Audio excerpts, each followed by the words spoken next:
امام زین العابدین مدینے کے مضافات میں رہتے تھے، خیمہ لگا لیا تھا، اللہ اللہ کرتے. مختار کی فوجیں شمر کے پیچھے لگیں، گرمی کا موسم، گھوڑے پیچھے ہیں، چھپتا چھپاتا دوڑتا.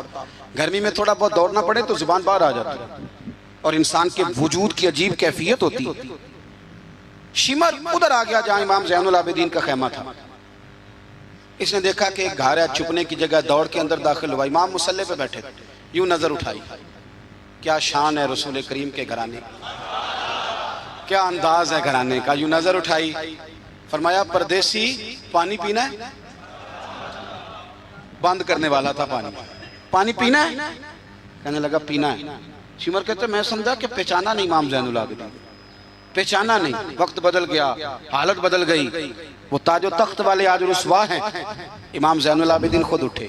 سننا اور یاد رکھنا، اٹھے، پیالے سے پانی، اپنے مٹکے سے پانی پیالے میں ڈالا، پھر ایک پیالہ دیا، پھر دوسرا دیا، اور پیو گے، تیسرا دیا. شمر کہتے جب میں سیر ہو کے پانی پی لیا نا تو مجھے تو گمان تھا نا پہچانے نہیں. تو میں اجازت لے کے باہر نکلا تو میں نا پانی تو پی لیا پر پانی پانی ہو گیا. ہم تو دشمن کو بھی پاکیزہ سزا دیتے ہیں، ہاتھ اٹھاتے نہیں، اسے اس کی نظروں سے گرا دیتے ہیں. کہتے ہیں کہ پانی پانی ہو گیا. یار میں نے پانی بند کیا، پیاسے رکھا 3 دن اور مجھے پلا رہے ہیں. شرم آئی اور میں نے کہا مر تو اب جانا ہی ہے. تو زین العابدین سے ایک سچی بات نہ کر لے. میں اندر گیا تو امام پھر گردن جھکائے بیٹھے تھے. تو میں نے کہا زین العابدین شاید آپ نے پہچانا نہیں. تو امام صاحب نے نظریں اٹھائی تو آنکھوں میں آنسو تھے. فرمایا کیوں نہیں پہچانا؟ جب تو اندر داخل ہوا ہے تو مجھے 6 مہینے کا علی اصغر اسی وقت یاد آ گیا تھا.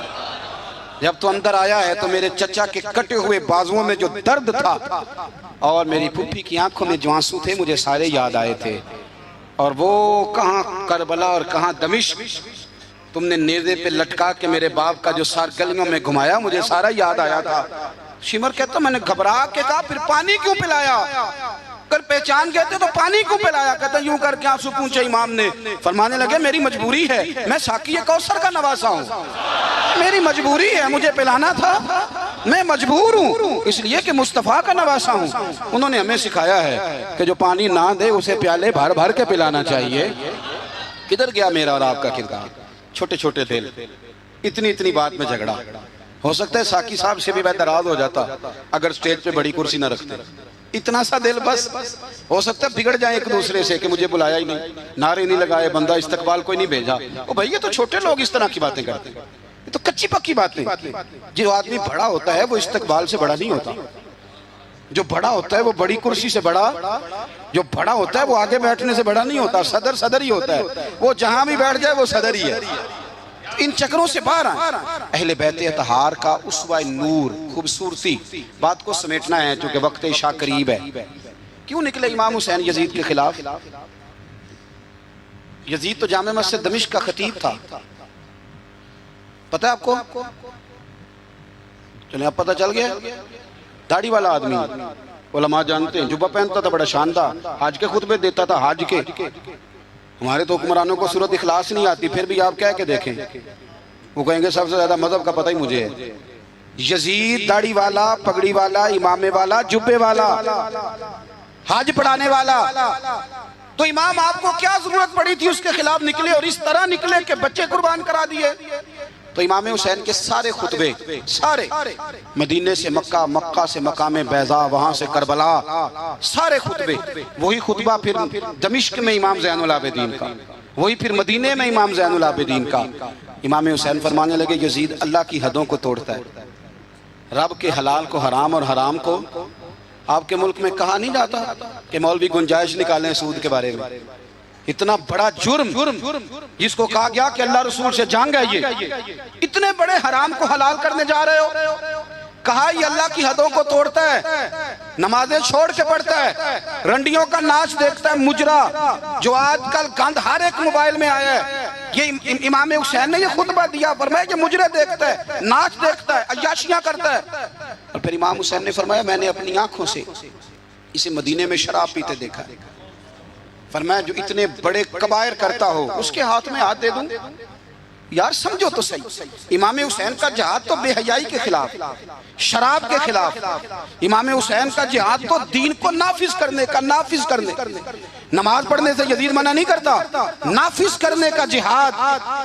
امام نے بچے کٹوا دیے، لیکن الیکشن میں بڑے شرابی کی بڑی فوٹو کے نیچے چھوٹی میری بھی لگی ہو، اور میں سب سے بڑا حسینی، سب سے بڑا، یرانے سارے شرابیوں سے، یزیدیوں سے، اور سب سے بڑا حسینی میں، سارا گند ملت کے جوانوں کے موبائلوں میں، لڑکیوں کے کالج کے آگے لڑکوں کا رش، اور بہت ساری بچیاں بیچاری پڑھنا چھوڑ گئیں، کالج چھوڑ گئیں، اس لیے کہ باپ نگرانی نہیں کر سکتا، ڈیوٹی نہیں دے سکتا، اور بھائی یہ سارے حسین کے ماننے والے ہیں، یہ امام علی مقام کے ماننے والے ہیں، یہاں اپنے ملک میں اپنی بیٹیاں محفوظ نہیں، ہندوؤں سے خطرہ ہے، یہاں سکھوں سے خطرہ ہے۔ او میرے عزیز یاد رکھ، اگر تو گند دیکھتا ہے، گند کو پرموٹ کرتا ہے، گند کی بات کرتا ہے، اور اس بے حیائی کو فروغ دیتا ہے، تو قیامت والے دن امام حسین کا ہاتھ ہوگا، تیرا میرا گریبان ہوگا۔ حضرت علی اکبر میدان محشر میں کھڑا کر کے سوال کریں گے کہ میں نے بازو کٹوا دیے اور تیرے ہاتھ چلتے رہے گندگی کے لیے، اس کو پرموٹ کرتا رہا۔ حضرت علی اکبر سوال پوچھیں گے، نوجوانوں یاد رکھنا، نوجوان وہ نہیں ہوتا جو کہتا ہے کہ میں جدھر جاتا ہوں تو ادھر میں ہی میں ہوتا ہوں، مرضی سے سوتا ہوں، مرضی سے اٹھتا ہوں، مرضی سے کھاتا ہوں، 15 لڑکیوں کے میرے موبائل میں نمبر ہیں، یہ جوانی نہیں، یہ تو کمزوری ہے آپ کی، یہ تو نفس کی غلامی ہے۔ جوان تو وہ ہوتا ہے جتنا قد اونچا ہو اتنی نظریں جھکی ہوئی ہیں، جوان تو وہ ہوتا ہے جتنا زیادہ اللہ قوت دے، اپنے سارے معاملات کو، اپنی عقل کو، اپنی قوت کو وہ در رسول کا غلام بنا دے۔ محمد بن قاسم آئے یہاں لڑنے کے لیے، راجہ دہر سے مقابلہ، 17 سال کا نوجوان، کتنے سالوں کا؟ بول کے بتائیں۔ 17.5 سالہ دا منڈا کی کر لیندہ ویسے، برگر کھانے کے علاوہ، گھر میں لڑائی کرنے کے علاوہ، اور یہ غلطی ہماری ہے، ہمارے ہاں کوئی بڑا نہیں ہوتا، جب بچہ ہوتا ہے تو کہتے ہیں ابھی بچہ ہے، اس لیے غصہ کرتا ہے، اور جوان ہو جائے تو کہتے ہیں خون گرم ہے، بوڑھا ہو جائے تو کہتے ہیں انہیں پتہ ہی نہیں لگتا، تے سیانے ہونے دی کیڑی عمر ہے جی، وہ بھی بتا دیں، اس کا بھی کوئی بہانہ بتائیں، کب سمجھدار ہوگا؟ 17 سال کا نوجوان، عشق لگا سی کھیڑاں کھیڑ دی، تو پھر کھیڑاں پھول گئیاں، کجل پایا سی یار دے وکھنے نو، پھر وہ دی یاد وچ روندیاں ہی ڈول گئیاں، حیدر شاہ اس گلی کدے نہ رول دی، پر ان تے رول گئیاں۔ محمد بن قاسم آئے تو ایک بزرگ نے دیکھا محمد بن قاسم بڑے پریشان ہے، کہنے لگے پتر خیر ہے، تو کہنے لگے حضور نہ تو رستوں کا پتہ ہے ہندوستان کے، اور سنا ہے راجہ دہر کی فوج بھی بڑی مضبوط ہے، کیسے لڑوں گا؟ کہنے لگے بیٹے تو ہمت کر، میں دعا کروں، اللہ تیری مدد کرے۔ چند دنوں کے بعد وہ بزرگ پھر ملے تو محمد بن قاسم بڑے حشاش بشاش، تو بزرگ کہنے لگے آج بڑے حشاش بشاش ہو، خیریت ہے؟ تو محمد بن قاسم کہنے لگے حضور مجھے پتہ چل گیا ہے، 2 سے 2.5 گھنٹے لڑے گا راجہ دہر پھر بھاگ جائے گا، اس سے زیادہ میرے مقابلے میں ٹھہرے گا نہیں۔ کہا کیوں؟ کہنے لگے میں نے پتہ کرایا ہے وہ نظر کا گندہ ہے، میں نے معلومات کرائی ہیں، اس کی تو پھپھی کی، ماموں کی، خالہ کی، چچا کی بیٹی اس کی گندی نظر سے محفوظ نہیں، جن کے پیٹوں میں رزق حرام ہو اور آنکھوں میں بے حیائی ہو، وہ کبھی کسی میدان میں کھڑے نہیں رہ سکتے، 2 گھنٹے سے زیادہ کھڑا نہیں رہے گا۔ کہنے لگا حضور میں 17 سال کا نوجوان ہوں، یا میں نے کعبہ دیکھا ہے یا قرآن دیکھا ہے، اور جب دل زیادہ للچاتا ہے تو مصطفیٰ کی قبر انور کو دیکھا کرتا ہے۔ ہم نے باحیا زندگی رکھی ہوئی ہے، اپنے مزاجوں میں۔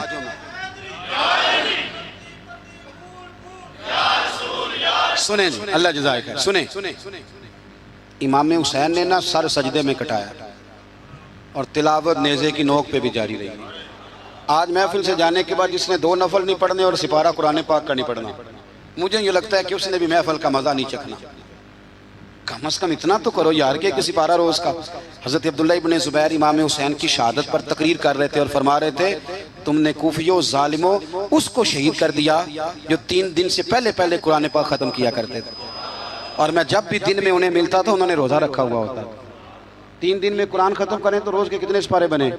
تو میں اور آپ کتنے پڑھتے ہیں؟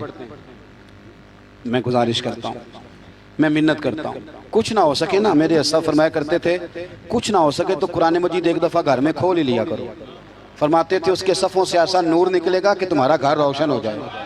اسے کھول ہی لو، قرآن سے پیار کرو، اسلام سے پیار کرو، دین کو اپناؤ۔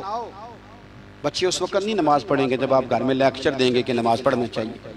آپ مصلی بچھا لیں، 1.5 سال کا بچہ بھی آپ کے ساتھ کھڑا ہو جائے، اس کو پتہ کوئی نہیں نماز کیا ہے، پر ابا پڑھ رہا ہے تو وہ انشاءاللہ پڑھے گا۔ ماں سویرے قرآن مجید کھول لے، 3 سال کی بیٹی جس کو کچھ نہیں آتا وہ بھی سقاف لے کے نا اور سپارہ لے کے الف با تا سا پڑھے گی۔ او میرے بھائی، پھر وہ جب 3 سال کی بیٹی اپنے باپ کے لیے ہاتھ اٹھا کے دعا مانگے گی نا، تو مجھے لگتا ہے اللہ رحمتوں کے سارے دروازے کھول دے گا۔ اس لیے اپنی زندگی کو سجائیں، سنواریں۔ محبتیں تقاضا کرتی ہیں کہ محبوب کو تحفے دیے جائیں، محبتیں تقاضا کرتی ہیں کہ محبوب کے لیے قربانی دی جائے۔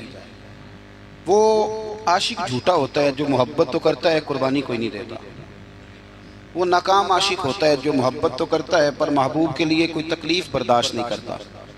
میرے رسول کریم علیہ السلام نے نا، ہمارے ہاں لوگ سمجھتے ہیں جی میں لاڈلا ہوں، جی بھئی کیا مطلب؟ کہتے ہیں میں لاڈلا ہوں، مجھ سے پیار بڑا کرتے ہیں۔ آپ کو پتہ ہے لاڈلا کون ہوتا ہے؟ نبی پاک صلی اللہ علیہ وسلم نے فرمایا میں اپنے رب کا سب سے زیادہ محبوب ہوں اور سب سے زیادہ تکلیفیں بھی مجھے ہی آئی ہیں۔ لاڈلا اس کو کہتے ہیں جس کو آنکھوں پہ بٹھایا جائے، کہ لاڈلا تو وہ ہوتا ہے جسے تکلیف سہنی پڑتی، جو آزمائش میں ہوتا ہے، جو اذیت میں ہوتا ہے، وہ لاڈلا ہوتا ہے۔ حضور فرمانے سنو میری بات کو، اس کو سمجھو، فرمایا میں اللہ کا سب سے زیادہ محبوب ہوں اور سب سے زیادہ تکلیفیں بھی مجھے آئی ہیں، اس لیے کہ میں اس کا محبوب ہوں۔ بھائی یہ محبت کا رستہ ہے۔ اگر آپ لاڈلے ہیں تو بتاؤ پھر اذیت کتنی اٹھائی، اگر آپ لاڈلے ہیں تو تکلیف کتنی برداشت کی۔ جتنے لاڈلے ہیں حضرت آدم سے لے کر میرے محبوب تک، سب نے تکلیفیں اٹھائیں۔ حضور کے صحابہ نے بڑے غم سہے، زخم پہ زخم کھا کے جی، خونے جگر کے گھونٹ پی، آہ نہ کر لبوں کو سی، یہ عشق ہے کوئی دل لگی نہیں۔ ہمارے ہاں نا لوگ سمجھتے ہیں بس موج لگ جائے گی لاڈلا بن جاؤں گا۔ بھائی یاری تیری سونا پر ازمیشاں بھی تیریاں آگ، اے سونا پرکھیا جامدائی پہلو نہ لگاں دے لگ۔ آپ سمجھ لیں اس بات کو کہ یہ سراسر لاڈلا ہونے کا معنی سراسر امتحان ہے۔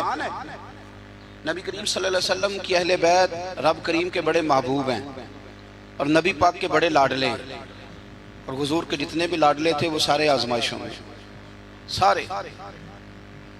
لاڈلا وہ پیر صاحب کا بیٹا ہوتا ہے جو کرتا کراتا کچھ نہیں، وہ مادرزاد ولی ہے جی، لاڈلا ہے۔ مطلب کیا کہتے ہیں؟ یہ کچھ بھی نہیں کرتا، 4-5 بندے ہوتے ہیں جو اس کے جوتے اٹھاتے ہیں، ٹیشو پکڑتے ہیں، آگے پیچھے دوڑتے ہیں، یہ لاڈلا ہے۔ لاڈلا تو وہ ہے جس کو درد ہو، جس کو آزمائش ہو، جس کو تکلیف ہو، جو نکلا ہوا ہو، جو کچھ کر رہا۔ نبی پاک علیہ السلام کی اہل بیت لاڈلے، سیدہ عائشہ صدیقہ فرمایا کرتی تھی حضور کی ازواج میں سے حضور کو سب سے زیادہ پیار سیدہ خدیجہ الکبریٰ کے ساتھ تھا۔ سیدہ خدیجہ الکبریٰ رضی اللہ تعالیٰ عنہ مومنوں کی مائیں ہیں۔ حضور علیہ السلام سے نکاح ہونے سے پہلے وہ مکے کی ملکہ شمار ہوتی تھی۔ سونا ہے، چاندی ہے، تجارت ہے، کاروبار ہے، گھر ہے، ہر چیز۔ آپ فرماتی ہیں 20 کنیزیں میرے پاس ہوتی تھی، میں نے کبھی پانی کا پیالہ بھی اٹھ کے نہیں پیا تھا، اور پھر میں لاڈلی ہو گئی نبی پاک،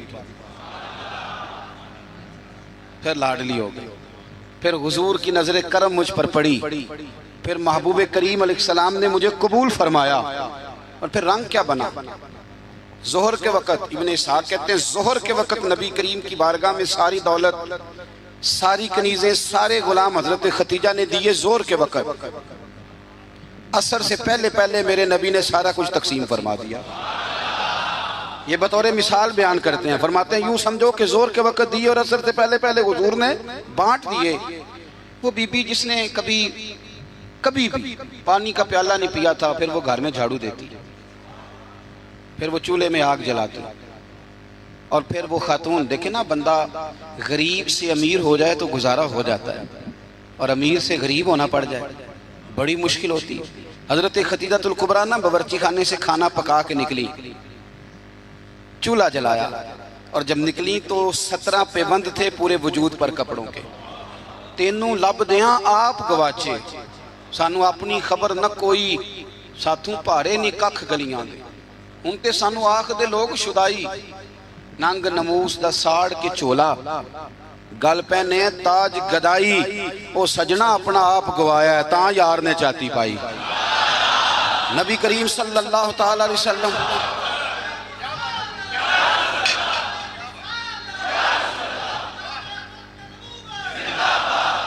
سنیں حضرت خدیجہ نہ کھانا پکا کے نکلی نبی پاک کے لیے پرانا دوپٹہ پیوند لگے کپڑے ہاتھ کام کیا ہے تو ان پہ تھوڑی سی مٹی بھی لگ گئی بی بی صاحبہ کھانا پکا کے جب لائیں نا حضور کی بارگاہ ادھر دیکھنا میری طرف بارگاہ یہ بیٹی کو سکھاؤ یہ بیٹی کو یہ دیسیاں بیویوں کو بتاتے ہیں یہ بیٹی کو سکھاؤ اسے پتہ چلے کہ جب عورت خود خامند کے لیے کھانا پکا کے لے جاتی ہے تو پھر اسے اعزاز کیا ملتا ہے حضرت خدیجہ الکبریٰ وہ کھانا پکا کے لائیں اور جب نبی رحمت علیہ السلام کے سامنے کھڑی ہوئی نا تو حضور غور سے چہرہ دیکھنے لگے غور سے حضرت خدیجہ عرض کرنے لگی حضور کیا دیکھ رہے ہیں فرمایا خدیجہ دیکھ یہ رہا ہوں کہ آپ کے آنے سے پہلے جبریل امین آ گئے اور وہ کہہ رہے تھے کہ یا رسول اللہ خدیجہ کھانا پکا رہی ہے جب لے کے آ جائے تو اسے اس کے رب کا سلام کہہ دیجئے گا اسے اس کے رب کا سلام دے دیں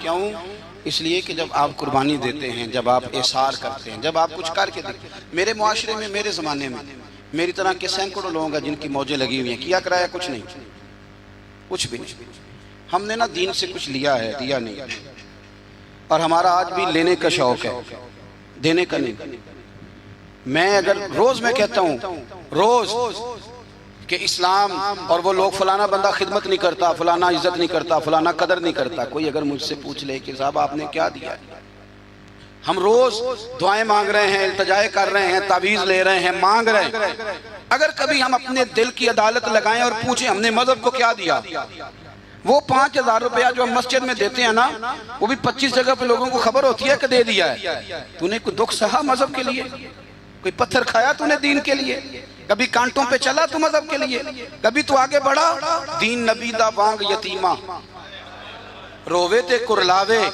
تے آکھے میں کتھوں لباں عمر بہادر جڑا مینوں سینے لاوے تو حال ہی کوئی نہیں کوئی پوزیشن نہیں جو لوگ تھوڑا بہت دین کا کام کر رہے ہیں علماء اور مشائخ ان پر بھی ہماری تنقید سانس نہیں لینے دیتی وہ بھی ہمارے نزدیک شاید وہ مخلوق ہی نہیں جس سے ہم پیار کریں ہم انہیں حصہ نہیں بنانا چاہ رہے معاشرے کا کبھی ان سے انسلاک نہیں چاہ رہے دوستو مذہب کو تو ضرورت ہے میں سینکڑوں ایسے لوگوں کو جانتا ہوں جن کی بغل میں P H D M Phil M S C کی ڈگریاں ہیں پر دین کی الف بات آسا کو نہیں جانتے اور ہم کیا کر رہے ہیں میری طرح کے بندے تقریریں کر رہے ہیں وہ کہہ رہے ہیں لوگوں کو دیکھو جی قوم کتنی خراب ہو گئی لوگوں کو جنازہ نہیں آتا تو اگر کوئی مجھ کو کھڑا کر کے پوچھ لے کہ آپ نے کتنوں کو یاد کرایا ہے اس کا کیا جواب ہے میرے پاس لوگوں کو جی دعائے قنوت نہیں آتی تو بھئی آپ نے کتنوں کو یاد کرائی بتائیے کتنوں کو آپ نے مغرب کے وقت عشاء وقت بلا کے کہا بھائی ادھر آؤ ہمارے ایک بزرگ تھے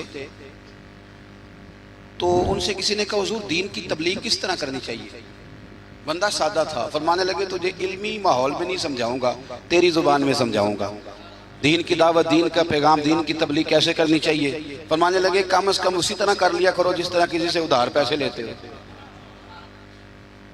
کس طرح لیتے ہیں بلا ٹیلی فون پہ کہہ دیتے ہیں 2 لاکھ دے جائیں السلام علیکم بھائی جانا آپ سے کام تھا وہ کہتا بتاؤ کہتے نہیں ٹیلی فون والا نہیں بتاؤ کہاں وہ کہتا میں 1:30 بجے آؤں گا کہتا میں 1:15 دروازے پہ کھڑا رہوں گا پھر اس کے گھر پہنچ جاتا ہے پھر جا کے اس دکھ سے اپنی کہانی سناتا ہے کہ شاید سامنے والا رو ہی پڑے اور اکیلے میں ایسے ہوتا ہے کہ نہیں چلو نہ ہی کر دو مجھے پتا چلے کہ ہوتا ہے کہ نہیں اس دکھ سے داستان سنائے گا کہ روئی پڑے وہ اور پھر قسمیں اٹھائے گا کہ بندہ بڑا اچھا ہوں واپس بھی ٹائم پہ کر دوں گا جب اپنے حق میں قائل کرنا ہو تو اس کے پاس درجنوں طریقے اور اگر اللہ رسول کے حق میں قائل کرنا ہو پھر پتہ کیسے تبلیغ ہوتی ہے دروازے پہ ایک بندہ کھڑا ہے یہ نماز پڑھنے آ رہا ہے تو اس کو کہتا ہے وہ پڑھ لے کر نماز دینے پیسے کتے کر دینی یہ دعوت دے رہا ہے نماز کی وہ کیا کہتا ہے کہتا ہے جا تو اپنی قبریں پہنا ہے میں اپنی قبریں پہنا اس طرح دعوت ہوگی دین کی اس طرح پیغام پھیلے گا یہ جب ہم نعرہ لگاتے ہیں نا تاجدار ختم نبوت زندہ باد یہ عقیدہ ہے یہ اسلام کی اساس ہے اور آپ کو پتہ ہے جب آپ نے کہا نبی پاک آخری نبی ہیں تو پھر آپ کی ذمہ داریاں کتنی بڑھ گئی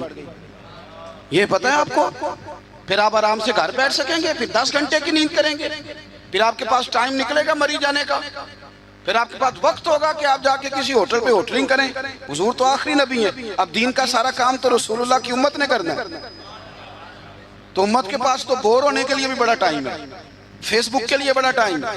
بھائی جتنے محبوب تھے، جتنے پیارے تھے، انہوں نے قربانیاں دی۔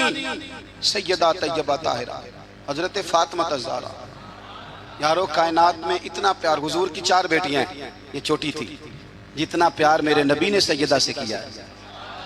کہ لوگوں اس کو الگ نہ سمجھنا، فاطمہ تو بدعۃ منی، یہ میرے جگر کا ٹکڑا ہے، میرے وجود کا حصہ ہے، الگ نہ سمجھنا۔ لیکن جتنی تکلیف حضرت فاطمہ نے اٹھائی ہے، توجہ ہے میری بات پر؟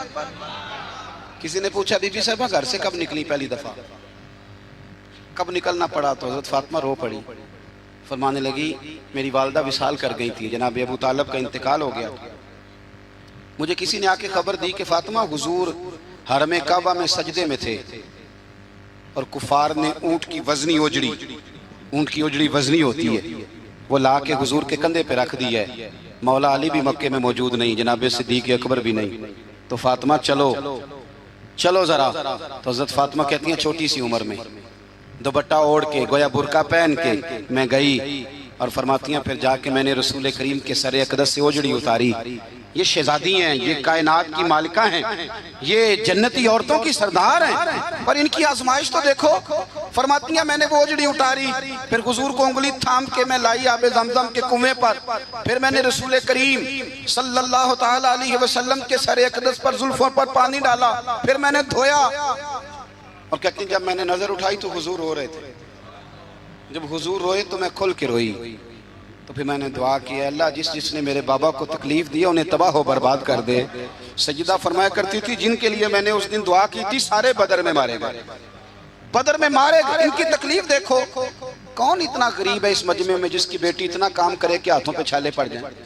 ہیں ویسے سب کی بچیاں دکھی، جس کو آپ ٹٹولیں گے وہی کہے گا دماد بڑا ظالم ہے، میری بیٹی تو لاڈوں میں پلی ہوئی تھی۔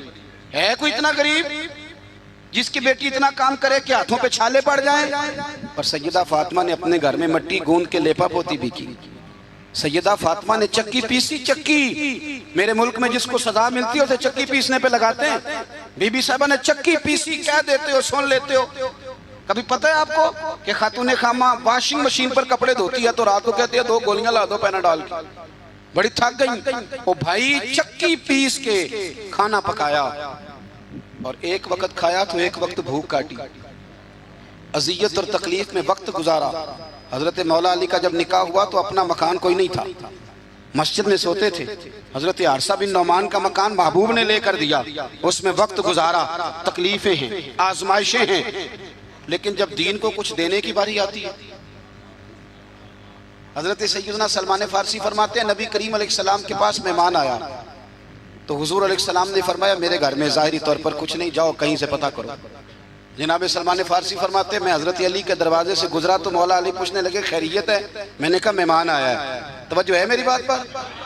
سمجھ آ رہی ہے آپ حضرات کو؟ مہمان آیا ہے، اس کے پاس کھانے کو کچھ نہیں، تو کہتے ہیں میں مولا علی سے باتیں کر رہا تھا تو سیدہ فاطمہ اندر سن رہی، کہنے لگی علی انہیں روک لو، انہیں روکو۔ تو مولا علی پلٹ کے کہنے لگے فاطمہ 4 دن سے تو بچوں نے کچھ نہیں کھایا۔ فرمایا ان کی خیر ہے، مہمان کے لیے میرے پاس ہے۔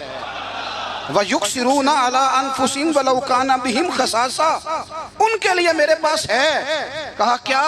فرمایا گھر میں ایک بستر پڑا ہے، میں کون سا کبھی کبھار تو استعمال کرتی ہوں، جاؤ کسی کے پاس گروی رکھ دو یا بیچ دو۔ او یارو کب ایسا ہوتا ہے، لیکن قربانی ہوتی ہے۔ حضرت سلمان فارسی کہتے ہیں میں شمون یہودی کے پاس لے کے گیا، توجہ ہے نا میری بات پر؟ میں نے کہا یہ گروی رکھ لو یا خرید لو اور ہمیں ایک مہمان کے لیے 3 وقت کا کھانا دے دو۔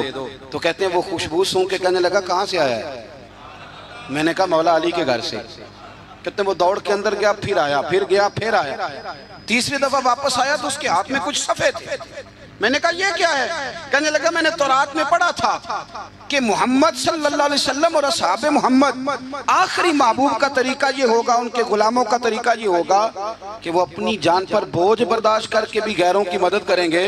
میں نے ساری نشانیاں دیکھ لی تھیں، آج یہ نشانی بھی پوری ہو گئی۔ سودا بھی لے جا، کمبل بھی لے جا اور مجھے بھی لے جا تاکہ جا کے میں مصطفیٰ کا کلمہ پڑھ لوں، حضور کا غلام ہو جاؤں۔ بھائی قربانی، اظہار، کچھ دینا، دین کے لیے کچھ کرنا، اپنی خدمات کو پیش کرنا اور مخلص ہو کر، خالص ہو کر۔ یہ بہت زیادہ پوسٹر چھپتے ہیں نا جب ہمارے، اب ہم تو منع میری نہ کر سکتے، 20 30 آدمی بھیا وقت ویڈیو بناتے ہیں، تو کسی وقت نہ شیطان حملہ بھی کرتا ہے، وہ کہتا ہے دیکھا کتنی بلے بلے، اس شہر میں بھی اتنے لوگ تھے، فلانی جگہ بھی، یہ بڑی مصیبت ہے، آپ کو اپنے آپ کو روک کے رکھنا، کہیں کھڑا کرنا، یہ ایک بہت بڑی آزمائش ہوتی ہے۔ اس لیے مولا رومی نے پورا کلام لکھا ہے، وہ کہتے ہیں زوال والے پر تو آزمائش ہی کوئی نہیں ہوتی، آزمائش تو ہوتی عروج والے پہ، زوال والے کو کیا۔ لیکن کبھی کبھی اکیلے بیٹھ کے سوچتے ہیں کہ اتنا کچھ لے لیا ہے تو مذہب کو دیا کیا، ہم نے دیا کیا۔ آپ یقین کریں مذہب پر جو نظریاتی حملے ہیں، نظریاتی، آپ کی سوچ سے زیادہ ہیں، جو فکری حملے ہیں، فکری، ہر چوتھا آدمی اٹھ کے سوال جواب کر رہا ہے، چوتھا آدمی۔ میں دیانتداری سے کہتا ہوں، ذمہ داری سے، جتنے عوام کو میں جانتا ہوں وہ دل پہ ہاتھ رکھ کے آج بھی ان کو انشراح صدر ہی نہیں۔ آج تک بہت سارے لوگ ایسے ہیں جو آج تک دل سے اس بات پر راضی نہیں کہ ملک میں نظام مصطفیٰ نافذ ہو رہے ہیں۔ میں حکمرانوں کی بات نہیں کر رہا، میں اپنی اور آپ کی کر رہا ہوں۔ کتنے فیصد لوگ ہیں جو یہ چاہتے ہیں؟ سوال ہی نہیں پیدا ہوتا، ہمارا مزاج ہی نہیں ہے، انشراح صدر ہی نہیں لوگوں کو نصیب۔ کتنے لوگ ہیں جو کہتے ہیں کام چل رہا ہے بس چلنے دو۔ دین کے لیے خدمات کرنا، اپنا پیش کرنا، دو لفظ بول کے تائید کرنا، کسی مسجد سے پیار کرنا، کسی یہ ہمارے یہاں زلزلہ آیا کشمیر میں، ایک مدرسہ بھی ٹوٹ گیا، 25-26 بچے زخمی ہوئے۔ جتنی تنظیمیں انسانی حقوق کی گئی ہیں وہ آپ کو سب زخمیوں کے سرانے کھڑی نظر آئیں گی، طالب علموں کے سرانے نہیں۔ جتنا استحصال مدرسے کے بچوں کا کیا جاتا ہے، جتنا چھوٹا اور ہلکا انہیں جانا جاتا ہے، اسی مسجد میں جس میں یہ اعلان ہو رہا ہوتا ہے نا کہ مسجد کے بچوں کے، مدرسے کے بچوں کے پیروں تلے فرشتے پر بچھاتے ہیں، اسی مسجد کی کمیٹی نے مدرسے کے بچے کے سر پر کھال بھی رکھی ہوئی ہوتی ہے، بھئی اس کے پیروں کے نیچے فرشتے نے پر بچھایا، تو نے اس کی گردن پہ کھال رکھ دی ہے۔ غور تو کرنا، اس کا احساس کتنا تھا، تو نے کہاں کھڑا کر دیا۔ میرے بھائی، دین کا وہ وقار، دین کا وہ احساس، دین کی وہ شان۔ میں تکلیف سے بات کرنے لگا ہوں، تکلیف سے، ادھر دیکھو میری طرف، خالی پاکستان ہے کہ اسلامی جمہوریہ؟ چلیں آپ ہی نہیں اتفاق کر رہے تو آگے کیسے جانا ہے؟ بولے ہی نہیں آپ، کیا نام ہے ملک کا؟ بولیں۔ جب آپ کی وفاقی کابینہ کی میٹنگ ہو رہی ہوتی ہے تو کتنے علماء بطور مشیر بیٹھے ہوتے ہیں؟ کتنے؟ کبھی کوئی ایسا تذکرہ ہوا ہے؟ آپ کیا اس مکتبے کی یہ جو شعبہ زندگی علماء والا، اس کی آپ ضرورت نہیں محسوس کرتے کہ یہ بتائیں کہ یہ جو بل پاس ہونے لگا ہے اس کے بارے میں نبی پاک کا طریقہ مبارکہ کیا ہے، حضور کے ارشادات عالیہ کیا ہیں، دین کا منشا اس کے بارے میں کیا ہے؟ ہمارا مزاج نہیں، ہمارا ذوق نہیں۔ میرے عزیز، دین کے لیے کچھ کرنا، اپنے مذہب کو سپورٹ کرنا، اس کی فکری سرحدوں کی حفاظت کرنا۔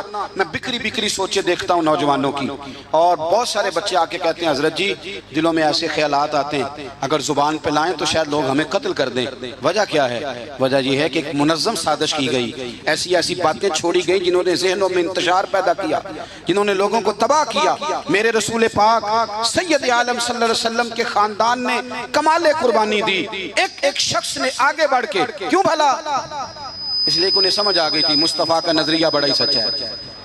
جب تک یقین کامل نہیں ہوتا تب تک قربانی نہیں دی جا سکتی۔ اور پھر ان لوگوں نے دین کو اپنے اوپر طاری کیا۔ میرے ملک میں دین منایا جاتا ہے بڑے شوق سے، منانا بھی چاہیے، 12 ربیع الاول کو منانا چاہیے، بلکہ میں تو کہتا ہوں اب یہ مسئلہ نہ پوچھا کرو کہ میلاد کرنا چاہیے کہ نہیں کرنا چاہیے، اب یہ پوچھا کرو کہ جھنڈیاں وضو کر کے لگانی چاہیے کہ بغیر وضو کے بھی لگ جاتی ہیں، تو یہ پوچھا کرو بھائی۔ اب آگے بھی بڑھو کہ ساری زندگی یہی رہنا ہے۔ 7 پوچھتے ہو گئیں، 10 پوچھتے میلاد منا رہے ہیں ہم لوگ، ابھی تک پوچھ رہے ہیں لوگ ہر ربیع الاول میں، تو بھائی کھل کے مناؤ۔ لیکن یارو، ایک شخص نا انڈیا کا 10 سال وزیر اعظم رہا، پگڑی والا تھا، سکھ تھا، 10 سال۔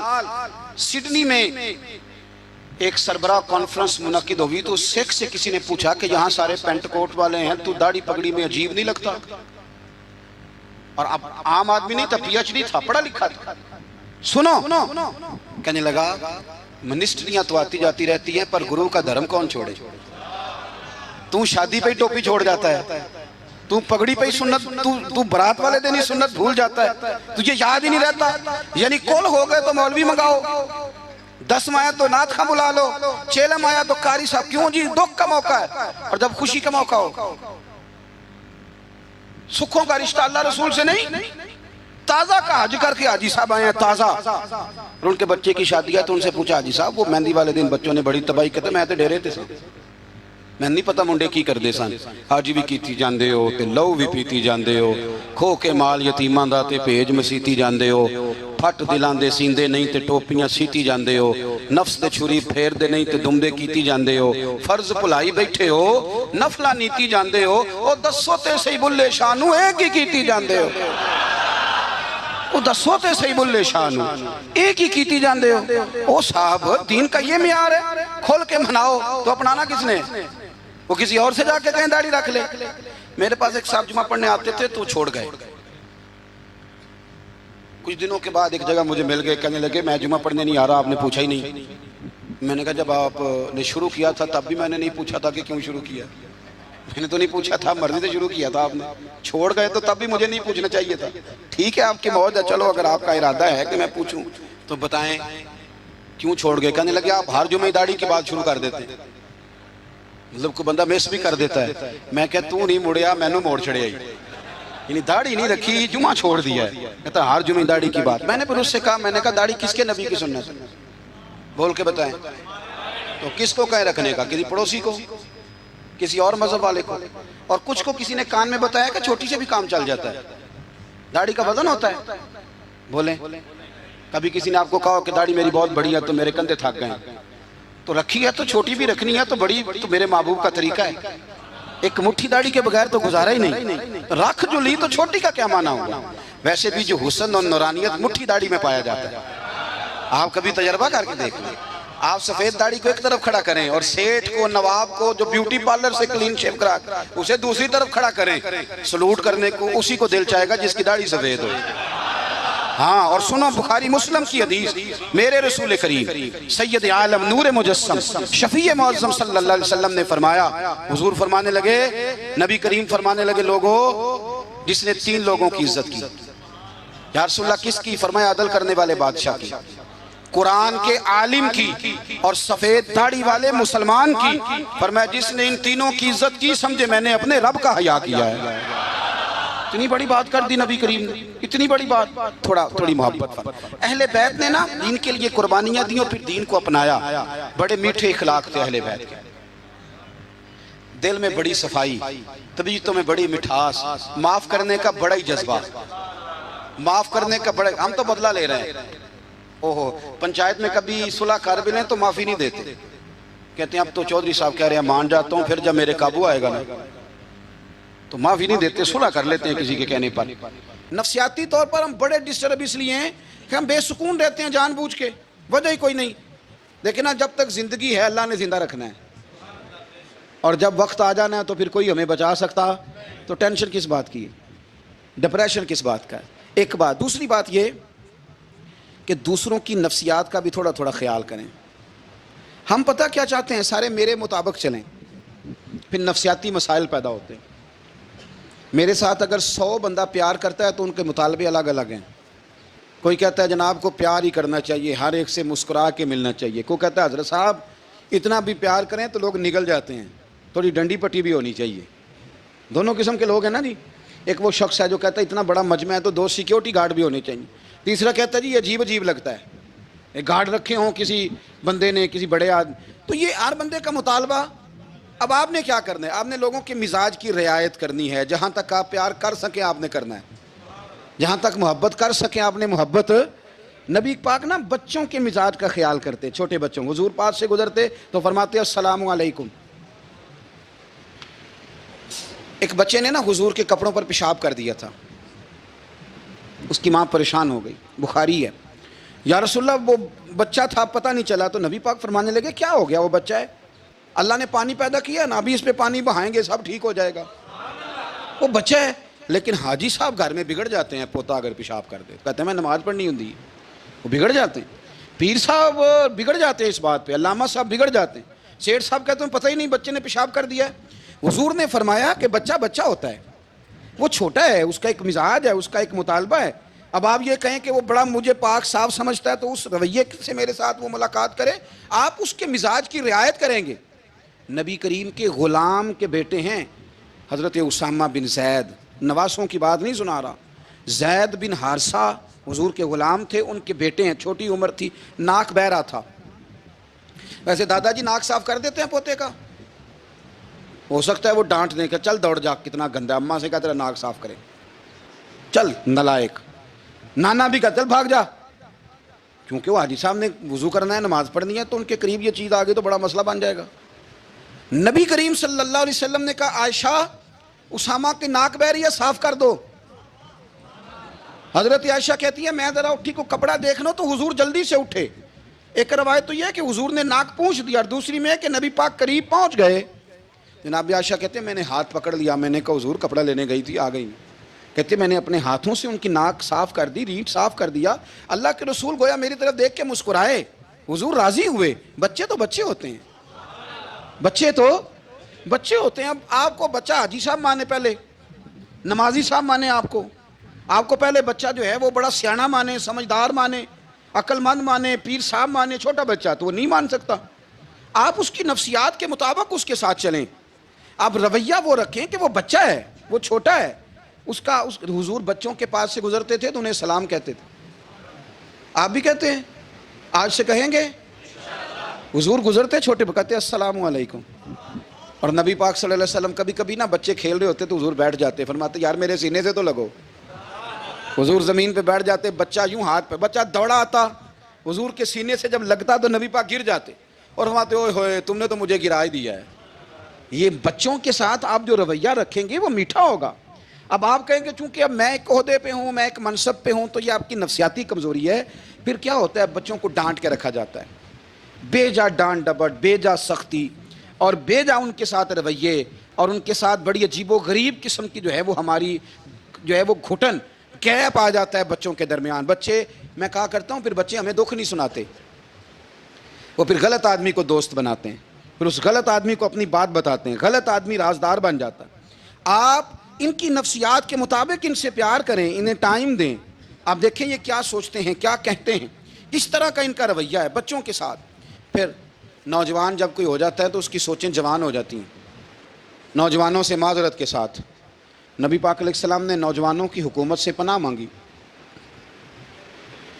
نوجوانوں کی حکومت سے پناہ مانگی ہے، اس لیے کہ نوجوان بڑی جلدی پیار بھی کرتا ہے اور بڑی جلدی نفرت بھی کرتا ہے. سوچیں مضبوط نہیں ہوتی. نوجوان آدمی، جوان آدمی، بکھری ہوئی سوچیں ہوتی. میرے رسول کریم صلی اللہ علیہ وسلم نوجوانوں سے ان کے مزاج کے مطابق ڈیل کرتے تھے، ان کی طبیعت کے مطابق ان کی ذہن سازی کرتے تھے. ہم نا جوانوں کو وقت نہیں دیتے، ہم مطالبہ کرتے ہیں نوجوان سے کہ وہ ہے نوجوان باتیں بوڑھوں والی کرے. اگر جوانی میں بوڑھوں والی باتیں کرے تو پھر تو شیخ سعدی کہتے ہیں سارے بوڑھے چھوڑ کے اس نوجوان کے پاس بیٹھو، اس کے پاس فیض زیادہ ہے. اگر ایسا ہو جائے، کیونکہ در جوانی توبہ کردن شیوائے پیغمبری، یہ تو اچھی بات ہے. لیکن میرے عزیز اگر ایسا نہ ہو، ایسا ممکن نہ ہو، تو پھر نوجوان کو آپ اس کی طبیعت کے مطابق ڈیل کریں. آپ اس کی سوچ دیکھیں، اس کا رویہ دیکھیں، اس سے پیار کریں. نبی کریم علیہ السلام کے پاس ایک نوجوان داخل ہوا، اندر داخل ہوتے ہی اس نے فٹافٹ ایک بات کر دی. کہنے لگا یا رسول اللہ مجھے زنا کی اجازت دے دیں، میرے جذبات بہت بھٹک گئے، میں روک نہیں سکتا. ہمارے ہاں ہمارے گھر میں کوئی فون کرے تو ہم غیرت مند بن جاتے ہیں. میری غیرت کو گوارا نہیں کہ کوئی میرے گھر میں فون کرے، اور اگر میں کسی کے گھر میں فون کروں تو پھر غیرت کدھر گئی؟ پھر بھی آپ غیرت مند نہیں صاحب، پھر بھی آپ غیرت مند نہیں. اگر آپ کسی کے گھر فون کرتے ہیں آپ غیرت مند نہیں، تو یاد رکھیں اگر آپ یہ حرکت کر رہے ہیں تو پھر آپ کو بھی تھوڑا احساس ہونا چاہیے نا. نبی کریم صلی اللہ تعالیٰ علیہ وسلم سے اس نے کہا مجھے زنا کی اجازت دیں دے. حضور فرمانے لگے آگے آ جاؤ. حضرت عمر کہتے ہیں مجھے بڑا غصہ تھا، میرا دل کر رہا تھا اٹھوں اور 2 تھپڑ ماروں اسے. طریقہ ہے بات کرنے کا. حضور نے بلایا، پاس بٹھایا، تھپکی دی. فرمایا ایک بات تو بتا، تیرے سوال کا جواب پھر دیتا ہوں، ایک بات تو بتا. یا رسول اللہ صلی اللہ تعالی وسلم ارشاد فرمائیے. حضور فرمانے لگے تو پسند کرتا ہے کہ تیری بہن کے ساتھ کوئی زنا کرے؟ پسند کرتا ہے تو کہ تیری بہن کے ساتھ کوئی زنا کرے؟ کہنے لگا حضور میں بات بھی سننا پسند نہیں کرتا. تیری بیٹی کے ساتھ؟ کہنے لگا حضور زبان اس کی کھینچ لوں گا جو یہ بات کرے گا. کہا تیری ماں، تیری پھوپھی، خالہ کا؟ حضور خبردار کسی بندے کو میں اجازت نہیں دوں گا تو رسول کریم فرمانے لگے جس سے تو زنا کی اجازت مانگ رہا ہے وہ بھی تو کسی کی بہن ہے نا، وہ بھی تو کسی کی بیٹی ہے. جو غیرت، جو حمیت تجھے اپنے گھر کے بارے میں آتی ہے وہ دوسرے کے بارے میں کیوں نہیں آتی؟ جب نبی کریم نے اس نوجوان کو اس کے مزاج کے مطابق سمجھایا تو اس کی آنکھوں میں آنسو آ گئے. عرض کرنے لگا یا رسول اللہ صلی اللہ تعالیٰ علیہ وسلم، حضور زنا کی ارادہ تو ایک طرف، آج کے بعد میری زبان پر اس کا نام بھی نہیں آئے گا. آپ سامنے والے کی نفسیات کو دیکھیں، آپ اپنے موڈ میں نہ رہیں. مجھے بڑی اچھی طرح یاد ہے ایک دفعہ نا مسجد میں ایک بچے نے نا آدھی بازوؤں کی شرٹ پہن کے نماز پڑھی. ایک بابا جی نے ان کو نا منع کیا، کہنے پورا کپڑے پا کے آیا کر، پتہ نہیں تمہیں. وہ کہنے لگا، بچہ کہنے لگا نماز ہو جاتی ہے، بازو آپ فولڈ کر کے ایسے کر کے، بڑے بازوؤں فولڈ کر کے پڑھیں گے تو کراہت ہے، لیکن ویسے بھی آدھے بازوؤں والی شرٹ میں نماز ہو جاتی ہے، لیکن اچھا عمل نہیں. اچھا یہی ہے کہ آپ کے بازو پورے ہوں. تو بزرگ ان سے کہنے پورے کپڑے پہنو، کہنے لگا بھائی ہو جاتی ہے نماز، میں بھی تھا. تو مجھے انہوں نے کہا جی حضرت صاحب بات سننا. میں نے کہا جی حکم. کہنے لگے ان کپڑوں میں نماز ہو جاتی ہے؟ میں نے کہا جی ہو جاتی ہے. کہتے لگتا ہے منڈا چودھریاں دا ہے، منڈا لگتا ہے چودھریاں دا ہے. فٹافٹ اسی وقت انہی پیروں پہ میں کہا جی ہے واقعی چودھریاں دا بچہ. لیکن مسئلہ یہ ہے کہ دین چودھری کے لیے بھی وہی ہے اور غریب کے لیے بھی. تو آپ اس بچے بیچارے کو اندر آنے تو دیں، اس کو مسجد میں داخل ہونے دیں، انشاءاللہ کپڑے بھی ٹھیک پہن کے آ ہی جائے گا. لیکن ہم نے تو ذہن بنا لیا ہے کہ ہم نے اپنی مرضی کے مطابق لوگوں کو قابو کرنا ہے. ہم لوگوں کی ذہن کے مطابق اترنے کو تیار نہیں، بس سارے میرے مطابق چلیں. یہ تو بات کو پیشوا کرے گا، مقتدا کرے گا، وہ بھی سمجھائے گا. رسول کریم علیہ الصلوۃ والسلام لوگوں کو جبرن نہیں جھکاتے تھے، حضور دلائل دیتے تھے. نوجوان بچوں کو موقع دیں، انہیں سمجھائیں، انہیں قائل کریں، ان سے پیار کریں، ان کی نفسیات کو سمجھیں، اس کے مطابق ان کے ساتھ آپ ڈیل کریں، پھر آگے بڑھیں. عورتوں کے بارے میں میرے نبی کریم علیہ السلام نے بڑی نصیحت فرمائی ہے. محبوب کریم فرمانے لگے عورت ٹیڑھی پسلی سے پیدا کی گئی ہے، سیدھا کرنا چاہو گے ٹوٹ جائے گی. یہ جیسی ہے اس کے ساتھ ویسے ہی گزارا کرو، اس کی نفسیات کو سمجھ جاؤ. عورت تھوڑا سا چاہتی ہے کہ وہ کھانا پکائے تو اس کی تعریف کر دی جائے. تو بھائی کھڑی ہے صبح سے باورچی خانے میں، 2 لفظ بولنے میں کوئی حرج ہے؟ اور اگر کبھی نمک زیادہ ہو بھی جائے تو کیا خیال ہے، بیوی جان بوجھ کے زیادہ ڈالتی ہے؟ اس کا شوق ہے کہ اس کی انسلٹ ہو. ہمارا رویہ اتنا سخت ہوتا ہے، بعض اوقات اتنا تکلیف دہ ہوتا ہے کہ اس سے جذبات کو ٹھیس پہنچتی ہے، مزاج میں خرابی آتی ہے. تھوڑی تعریف دیکھیں، عورت چاہتی ہے تھوڑا سا کہ میرے خاندان والے، میرے سسرال والے میری تھوڑی عزت کریں. تو وہ اگر سارا کچھ چھوڑ چھاڑ کے آ گئی ہے تو جس طرح ہم اپنی بیٹی کے لیے ذہن رکھتے ہیں عزت کا، اگر تھوڑا اس کے لیے بھی بنا لیں گے تو میرا خیال ہے کوئی حرج والی بات. ہم نا لوگوں کا خیال رکھنے کی بجائے لوگوں کو چڑھاتے ہیں. ناراض تو نہیں ہو جائیں گے آپ؟ نہیں رہن دینے، لگتا ہے تو ہو جانا ہے بھائی. چڑھاتے ہیں لوگ. کسی نے کہہ دیا نا کہ یہ میرے گھر نہ آئے آج کے بعد، باپ نے بیٹے کو کہہ دیا یہ تیرے رشتہ دار نہ آئے، وہ کہتا ہے تو سویرے ضرور آئی، ویکھاں گا تینوں کیڑا ڈکدا ہے، آنا صبح. وہ کسی نے کہہ دیا نا اس گلی سے نہ گزرنا، کہنا میں ابھی گزروں گا، تو دیکھ لے جو تو نے کرنا ہے. ہم لوگوں کی نفسیات کے، بلکہ پتہ چل جائے نا فلانے کو فلان چیز بری لگتی ہے، اس کو لوگ زبردستی کرتے ہیں، چڑھاتے ہیں، نفرتیں پیدا کرتے ہیں، اس کے اندر غرور لاتے ہیں، مزاج کے اندر چڑچڑاپن پیدا کرتے ہیں. یہ کام نہ کریں. آپ اپنے لیے کیا گراؤنڈ بنا رہے ہیں کہ لوگ آپ سے نفرت کریں، لوگ تکلیف دیں آپ کو. یہ نوجوان بچے کسی نے ہارن دے دیا گاڑی کا تو آپ اس نے گاڑی پیچھے کرنی نہیں، وہ ماں بدولت کو ہارن بجا دیا ہے. یہ مہذب قوموں کا یہ رویہ نہیں ہوتا. یہ تو وہ قومیں ہیں جو مطلب بڑی تنگ ہیں اپنے آپ سے، یہ بڑے آوازار لوگ ہیں. ٹھنڈے رہیں، میٹھے رہیں، پیار کریں، دوسروں کے جذبات کا احساس کریں. نبی کریم صلی اللہ تعالیٰ علیہ وسلم نے ایک دن حضرت عائشہ صدیقہ سے کہا عائشہ تیرے ساتھ ایک بات نہ کروں، حضور کریں. فرمایا جب تو ناراض ہوتی ہے تب بھی مجھے پتہ چل جاتا ہے، اور جب تو راضی ہوتی ہے تب بھی مجھے خبر ہو جاتی ہے. اتنا دھیان رکھتے ہیں خامن گھر میں کہ اب اس کی پوزیشن کیا ہے اور اب یہ کیا سوچتی ہے اور کس بات پہ اس کو جو ہے وہ ناراضگی ہوتی ہے. مجھے جب تو راضی ہوتی ہے تب بھی پتہ ہوتا ہے ناراض. تو حضرت عائشہ کہتی ہے نہیں حضور ایسی تو بات ہی کوئی نہیں، آپ بتائیں. تو حضور فرمانے لگے جب میں کسی اور زوجہ کے پاس تھوڑا وقت گزار لیتا ہوں زیادہ اور جب میں آتا ہوں تو ناراض ہوتی ہے. یا رسول اللہ آپ کو کیسے پتا؟ فرمایا بتاؤں حضور بتائیں. فرمایا اس وقت جب تو قسم اٹھاتی ہے تو کہتی ہے لا و رب ابراہیم، مجھے ابراہیم کے رب کی قسم.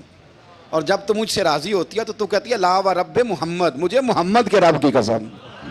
تو پھر حضرت ابراہیم کا نام لے لے کے حضرت عائشہ کہنے لگی محبوبہ قربان جاؤں، بات بالکل ٹھیک ہے، ایسے ہی ہے یا رسول اللہ، بالکل ایسے ہی ہے. جب تھوڑی خفگی ہوتی ہے تو میں یہ کام، تو حضور تو لوگوں کے مزاج کا خیال کرتے تھے، نبی کریم کو تو پتہ ہوتا تھا، لیکن ماں بدولت کہتے ہیں سارے میری مرضی کے مطابق چلیں.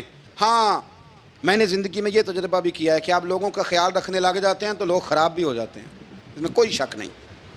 وہ سمجھتے ہیں شاید میری ضرورت بڑی ہے، نہ یہ بات نہیں بھائی، بات کچھ اور ہے. حضور رحمت اللہ للعالمین ہے نا، تو کافر ہے یا منافق ہے، حضور کی تو ڈیوٹی ہے پیار کرنا، لیکن کافر کو تو چاہیے نا کلمہ پڑھے، منافق کو تو چاہیے نا مومن بنے. او بھائی میں نے کہا وہ بزرگ ہیں، ان کی ذمہ داری ہی پیار کرنا ہے، وہ جو بھی جائے گا اس سے.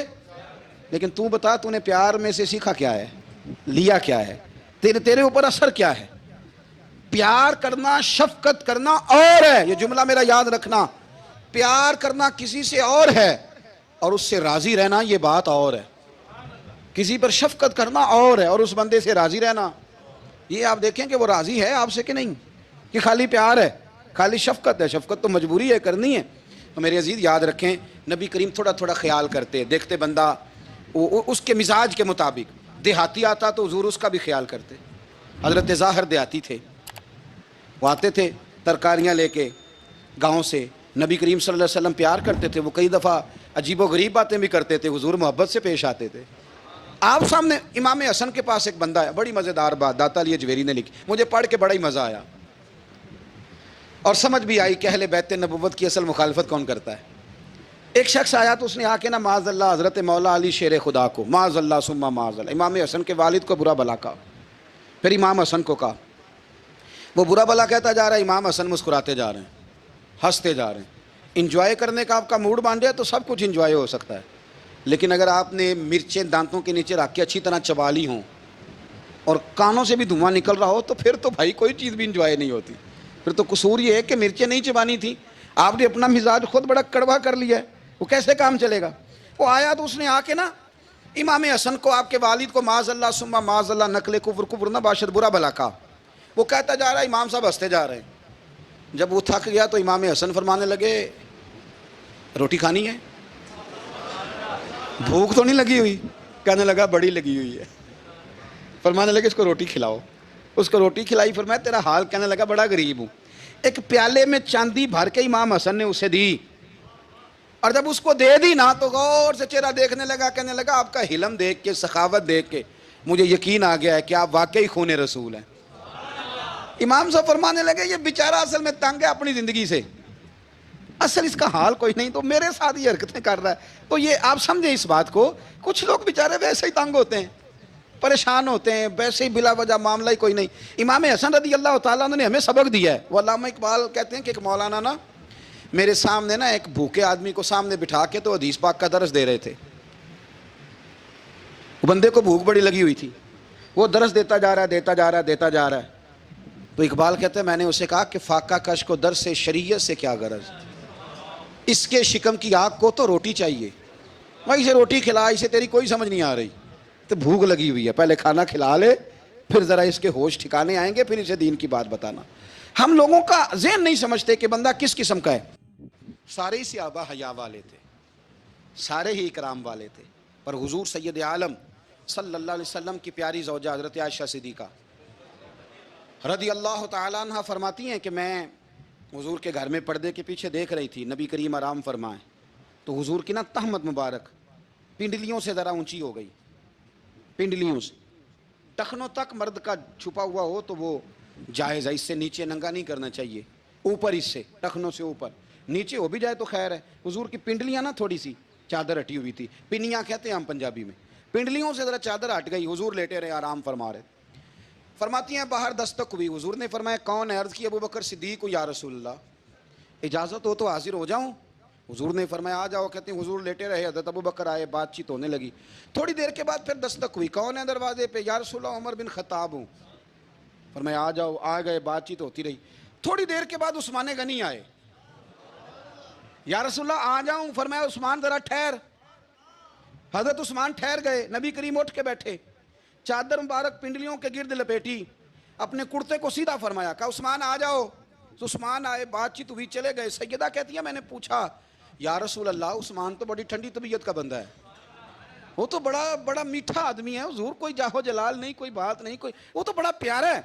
عمر آئے تو آپ لیٹے رہے، ابو بکر آئے تو آپ لیٹے رہے، تو عثمان، حضور فرمانے لگے عائشہ عثمان سے تو فرشتے بھی حیا کرتے ہیں، عثمان سے تو فرشتے بھی حیا کرتے ہیں، تو میں نہ حیا کروں؟ آپ اس بات کو سمجھیں، غور کریں کہ اگر ان کی طبیعت اس طرح کی ہے کہ وہ کہتے ہیں کہ وجود زیادہ چھپا ہوا ہونا چاہیے، تو نبی پاک نے ان کی طبیعت کا خیال کیا ہے، حضور نے ان کے مزاج کا۔ تو آپ کو نہیں پتا کہ ابا جی آپ کے کیا سوچتے ہیں، کیا چاہتے ہیں؟ آپ کو نہیں پتا آپ کے استاد کا مزاج کیا ہے؟ آپ کو نہیں پتا آپ کے مرشد کامل کی طبیعت کس طرح کی ہے؟ وہ کن باتوں میں راضی ہوتے ہیں، کن میں ناراض ہوتے ہیں، ہمیں سارا پتا ہوتا ہے، لیکن ہم چاہتے ہی نہیں صحیح کرنا معاملات کو۔ ہم اپنے وجود پر تھوڑا سا بوجھ ڈالنا ہی نہیں چاہتے، اپنی طبیعت کو تھوڑا سا تکلیف دینا ہی نہیں چاہتے۔ حضرت صدیق اکبر رضی اللہ تعالی، مالدار آدمی، کروڑوں پتی شخص، لیکن انہوں نے نا ایک موقع پہ پھر ٹاٹ کا لباس بھی پہن لیا۔ تو کسی نے ان سے کہا ابو بکر یہ کیا؟ فرمانے لگے نبی کریم کو، میرے آقا کو غریبی پسند ہے، تو ابو بکر غریب بن گیا ہے۔ ختم ہو گئی، جے سونا ہی میرے دکھ وچ راضی تے میں سکھ نو چلے ڈاواں، ٹھیک ہو گئی بات۔ وہ جس حال میں رکھے اس حال میں راضی رہنا ہے۔ یہ جو مزاج ہے نا ہمارا کہ میں ڈھلنا نہیں چاہتا، میں بدلنا نہیں چاہتا، ہم تو غلام ہیں پھر بھی نہیں بدلتے۔ تھوڑا سا خیال کریں۔ میں کہا کرتا ہوں کہ اماں کو زیادہ نہیں ضرورت پیسوں کی، ہاں ماں تو ماں ہوتی ہے، وہ کو ریٹ لگا کے تیرے سے پیسے مانگے گی۔ اماں کو تو بس اتنی ضرورت ہے کہ ماں جو کہہ دے جی کر دو۔ ماں کو تو اتنی ضرورت ہے کہ 2 منٹ رات کو بیٹھ جاؤ پیروں میں، اماں لا تیرے پیر دبا دوں، بھائی اتنا ہی کافی ہے۔ وہ کہے گی او ہو میرا پتر بڑا چنگا، اللہ وہی انج دی اولاد سارے نو دے وے، او بھائی ایسے کر دے۔ وہ تو سویرے پورے محلے کو، ابا جی کو کوئی نہیں ضرورت تیرے پیسوں کی، ہاں نا، ان کو تو ضرورت ہے۔ تو کبھی کبھی تو ان کو موٹر سائیکل پہ بٹھائے اور کہ ابا جی منڈی جانا تھا، میرا دل تھا کٹھے چلیں گے، آئیں ذرا پیار سے چلتے ہیں۔ کبھی ان سے پیار کرے، کبھی کہے ذرا کندھے نہ دباؤں، او یارو اس کی ضرورت ہے، نہیں ضرورت مرشد کامل کو کسی کے پیسوں کی نہ۔ اللہ جانتا ہے جو کامل آدمی ہوتا ہے اسے ضرورت ہی نہیں ہوتی، اسے تو اتنی ضرورت ہوتی ہے کہ اس نے کہہ دیا سیانے بن جاؤ تو سیانے بن جاؤ، اس نے کہہ دیا نیک ہو جاؤ تو نیک، اس نے کہا ہے کہ آج آ جانا تو پھر، اور نہ یار کہاں ضرورت ہے تیری، میں اتنا ہی بڑا۔ ہم لوگ دوسروں کے بارے میں سوچتے ہی نہیں، بس میں مجھے سکون دو، میرے مطابق ڈھل جاؤ، میری بات کرو، اور نہ یارو میرے رسول کریم، میرے نبی رحمت سرور دو عالم صلی اللہ علیہ وسلم دوسروں کا خیال کرتے، ان کے مزاجوں کا خیال کرتے، ان کی طبیعت کا خیال کرتے، ان کے معاملات کو دیکھتے۔ میرے رسول پاک علیہ السلام تو دیکھتے کون شخص کس طرح کا ہے، کس رویے کا ہے، کس انداز کا ہے، اس کو اس کے مطابق عزت دیتے، وقار دیتے، نواز دیتے، اس شخص کا اس طرح کا اکرام کرتے۔ میرے نبی کریم صلی اللہ علیہ وسلم فرماتے ہیں میں نے معراج کی رات میں نے جنت میں ایک محل دیکھا، میرا دل کیا میں اندر سے جا کے دیکھوں، پر اس کے دروازے کے قریب گیا تو عمر فاروق کا نام لکھا تھا۔ فرماتے ہیں میں نے کہا عمر ذرا طبیعت کا سخت ہے، اس نے کہنا ہے قانون یہ ہے کہ پہلے اجازت لو پھر کسی کے گھر جاؤ۔ چلو ہم نہیں جاتے، عمر سے پوچھ کے چلے جائیں گے، گھر جو عمر کا ہے۔ نہیں آپ کو سمجھ آئی میری بات کی؟ یار نہیں سمجھے، جن کے قدموں کے صدقے گھر ملا ہے، اگر وہ یہ خیال کرتے ہیں کہ سامنے والے سے پوچھ لینا چاہیے، نہیں آپ نہیں سمجھے۔ او بھائی جن کے برکت سے وہ مکان ملا ہے، اگر وہ مزاج کا اتنا خیال رکھتے ہیں تو پھر مزاج رسول کا بھی تو خیال ہونا چاہیے نا۔ پھر مزاج سنو، پھر نبی کریم صلی اللہ علیہ وسلم واپس آئے، حضور نے بتایا وہ عمر تیرا مکان بڑا پسند ہے یار، میں اندر جانے لگا تھا، دروازے پہ حور بھی بیٹھی تھی، جانے لگا تھا اندر، تو وہ نا میں اس لیے نہیں گیا کہ عمر قانون کو بڑا پابند ہے، اس نے کہنا ہے کہ قانون تو اجازت لے کے جاؤ، حضرت عمر رو پڑے، عرض کرنے لگی حضور میں کہاں اور جنت